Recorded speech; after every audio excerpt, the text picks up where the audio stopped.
All right, DM James here, and I'm going to do a little video about the factions of Trench Crusade and why I think the Trench Pilgrims are the best, especially if your gig is like you really like modding stuff and just, making crazy stuff. Trench Pilgrims are the way to go. First off, you've got your standard trench pilgrim. You've all seen them if you've seen these guys at all. But they're basically guys in rags running around with big pointy hats and whatever weapons they can get. And that's actually really cool. I've got an army of those guys, or a team, a unit, whatever we're calling them in Trench Crusade, right?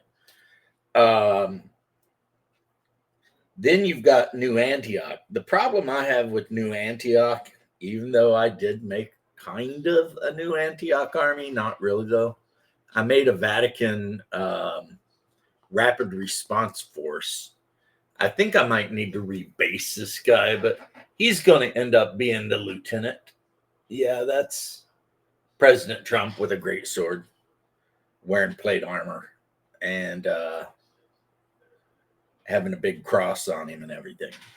And of course, he's got his, uh, Swiss guards with halberds. Some of them have actual rifles and stuff. So that'll be my Vatican Rapid Response Force, which is a subtype of New Antioch. The problem I have with New Antioch is that, by and large, even like other than the Vatican Rapid Response Force, they are literally like just vanilla space marines. They are your blue boys or your yellow boys, whatever. They're not even cool enough to be your red boys.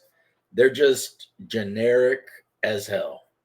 And for a lot of people, that's going to be awesome. They're going to be like, I love this. These guys are the best. And I wish you the best of luck with that. I'm not opposed. I don't own any of the STLs for them. Like I said, I got the STLs for these Swiss Guardsmen for free because of a Patreon I'm a member of. And I thought, those would make really badass Vatican rapid response guys. And so there you go, right? There you go. A more elite version of the um, standard Antioch army.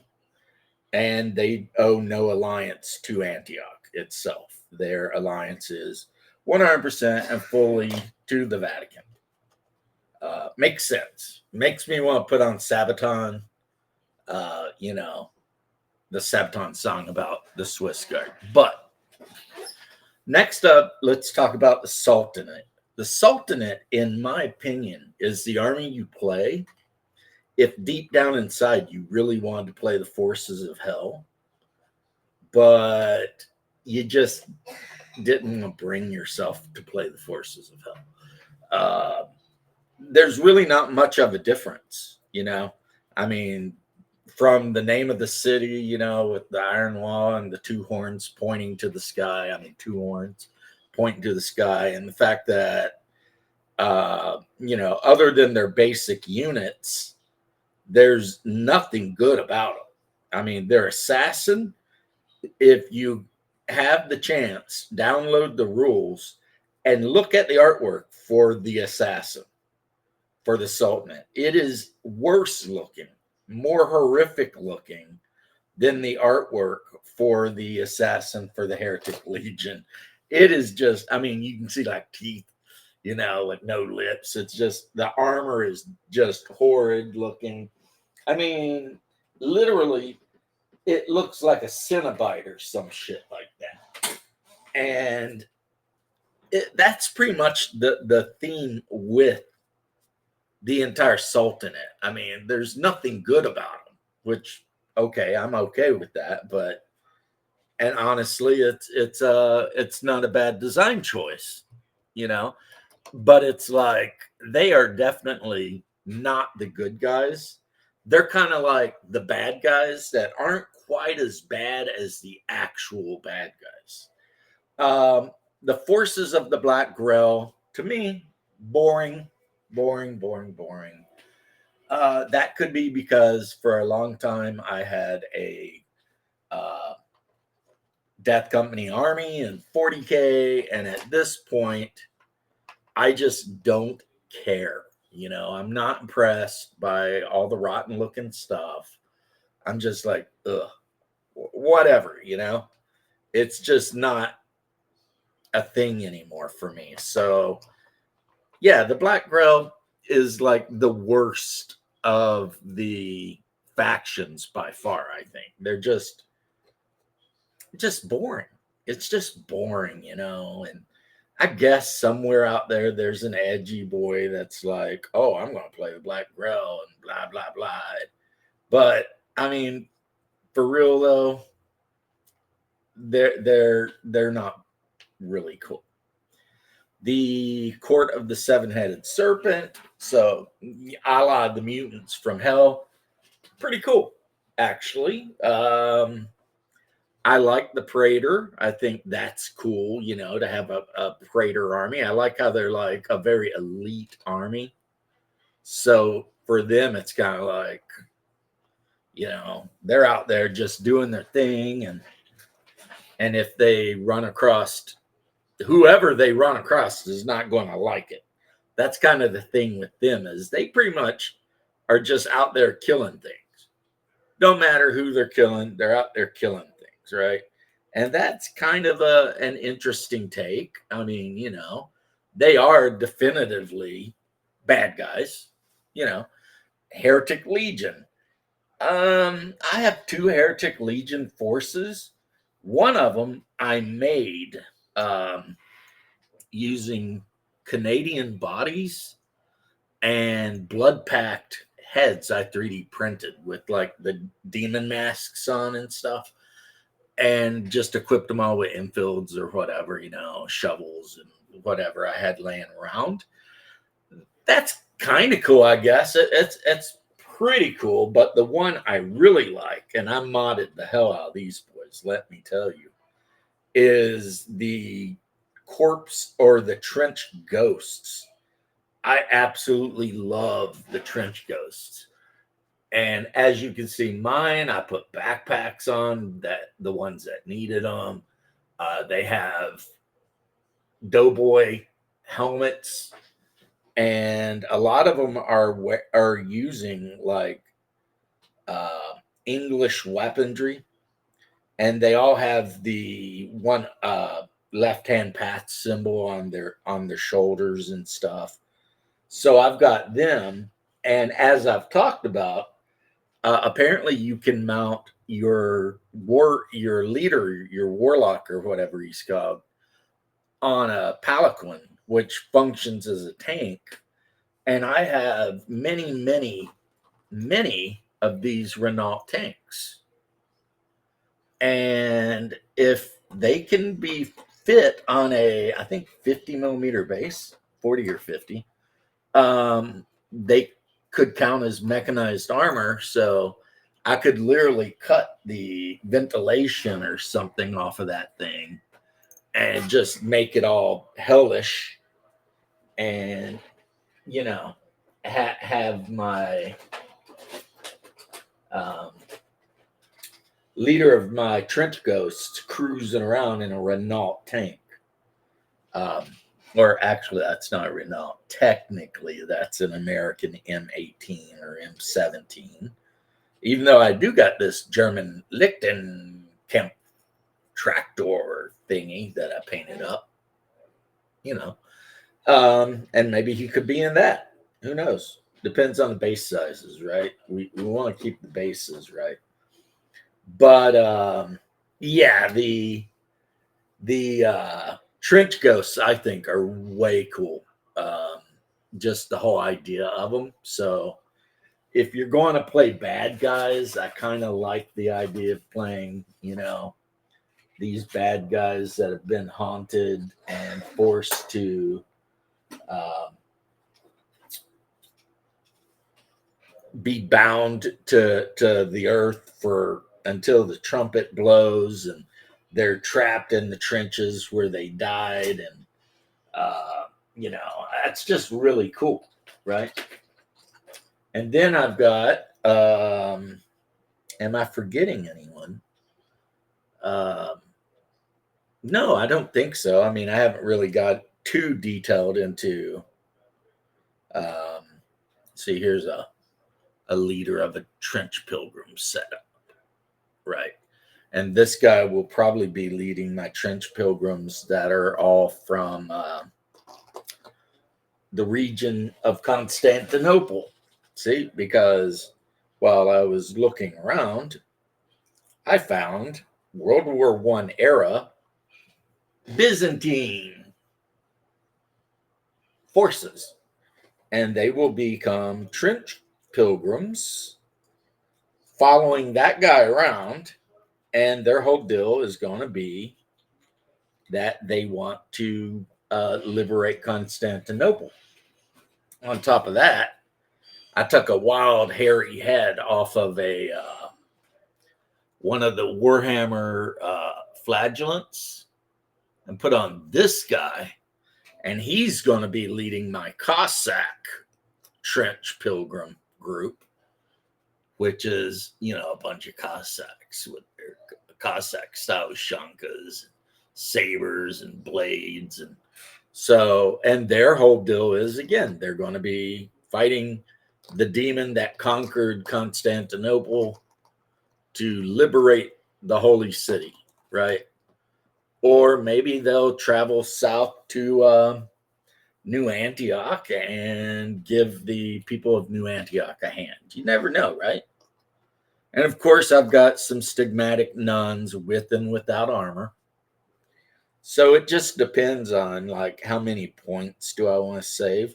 Like right now, I'm not taking anything major like no communicants or anything like that. So I should be able to equip my stigmatic nuns very well. I even have a Trench Crusade army devoted to their patron saint is Olga, Saint Olga equal to the apostles. So a lot of them are packing flamethrowers. I don't know if you can see that very well, but yeah, got him a flamethrower. There's actually 2 or 3 guys in that unit with flamethrowers, so they're ready to throw down. And so, since I guess the last group I talked about is the Trench Pilgrims, that is why I think the Trench Pilgrims are the best faction, honestly. It's they can be, if you're a builder, a crafter, if you just like modding things up, making your own stuff and whatever, the Trench Pilgrims are wide open. It's like anything you can find.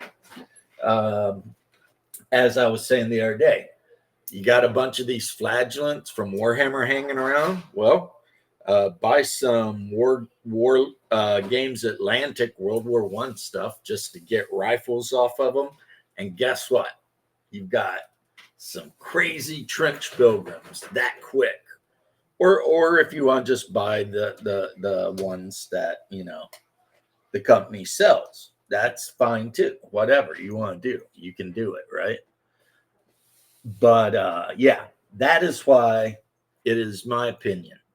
Now, I mean, for a little bit of background, some of you've probably already heard a lot of this. Basically, in 1099, the forces of Christendom drove the Muslims out of the Christian lands and conquered Jerusalem. Now, right, cool, right? That seems great. Except some of these knights were lured deep under the ground by, I don't know, a lament configuration box or something. And hearing the whispers from the forces of hell, they were like, you know, that'd be cool. Let's do a bunch of evil shit and unlock the forces, the gate to hell. They probably didn't think that, but that's what happened, right? So after they committed all of the horrible shit that they did, they immediately opened this big portal to hell, right? Damn near in the middle of Jerusalem. And a bunch of gigantic uh, locusts, hell locusts, came out, and things got really bad, right?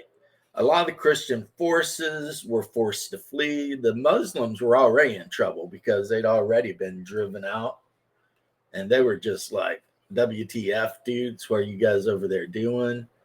Um, didn't help them. So basically, their sultan told them all, hey, meet up here, and we're going to hopefully, make a safe place for us, which they did. And whether it was through divine or devilish powers, we could argue, but which they did.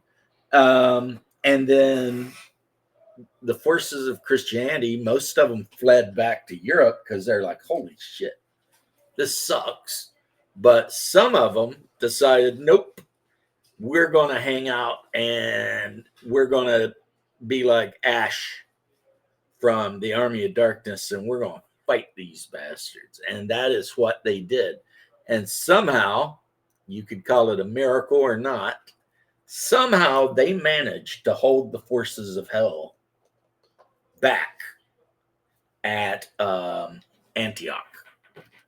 So that kind of become the status quo for a while until the forces of hell somehow, no one knows how, blew Antioch up. Pretty much the whole city got blown up. But when they charged in to take over, the surviving Christians fought like freaking lions, and they cast down those demons and ran them back. And then they petitioned the other forces on earth devoted to Christ to help them rebuild a new Antioch.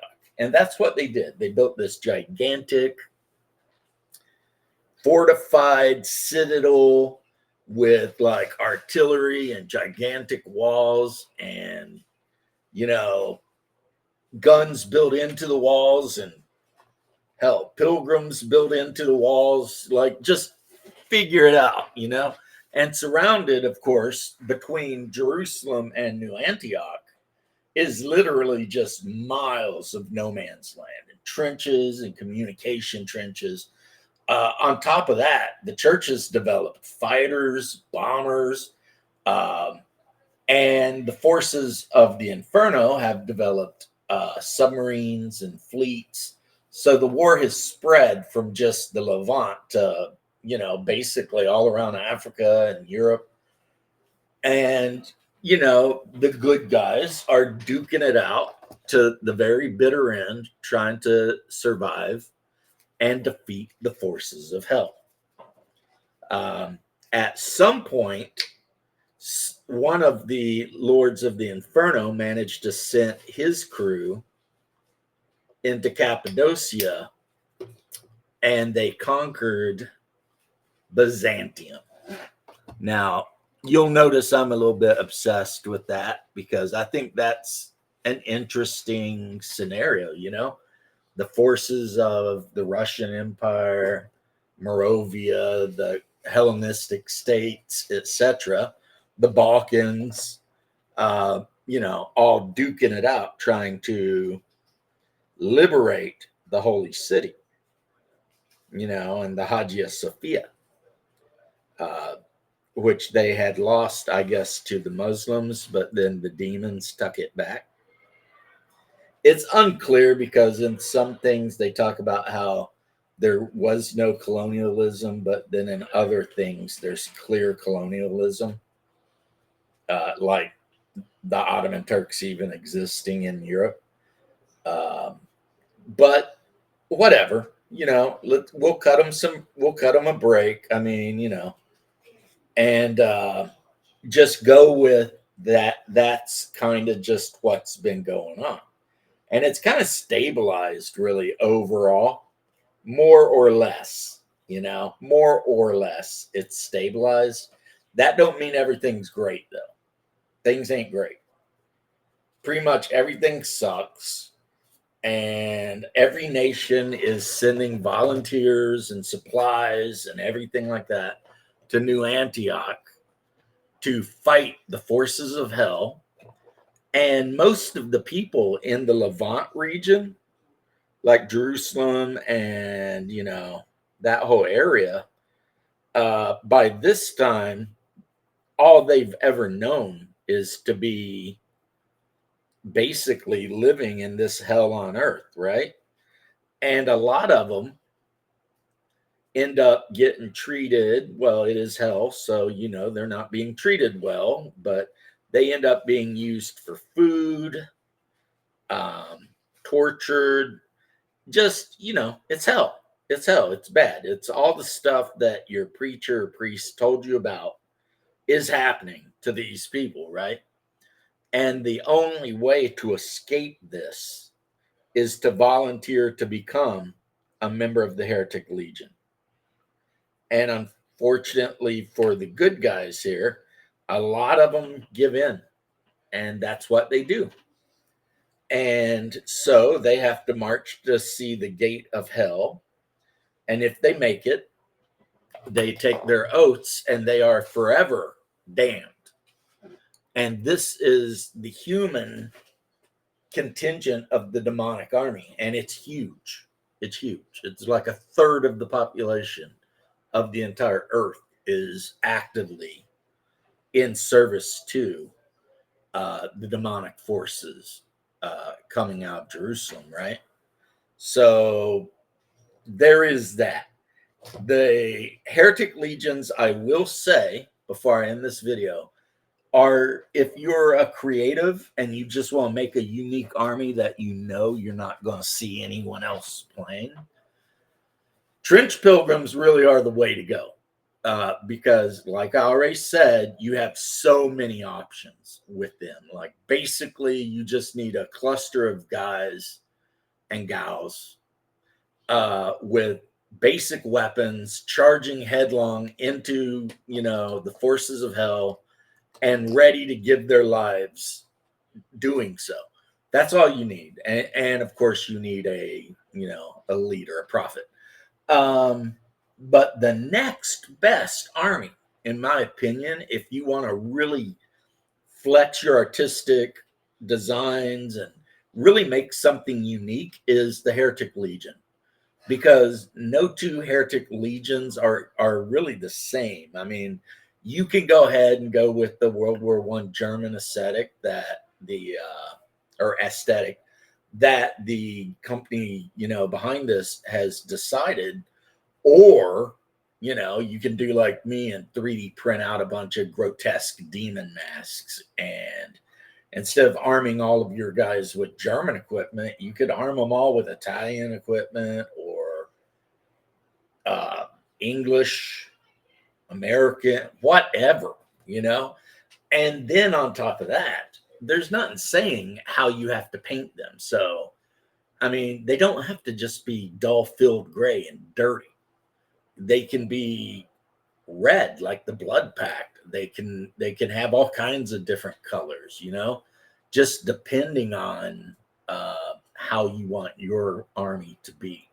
So yeah, as I am more of a builder than actually I build more than I actually get to play the miniature games that I build for. I can tell you right now that Trench Pilgrims, infinite freaking possibilities for customization, building.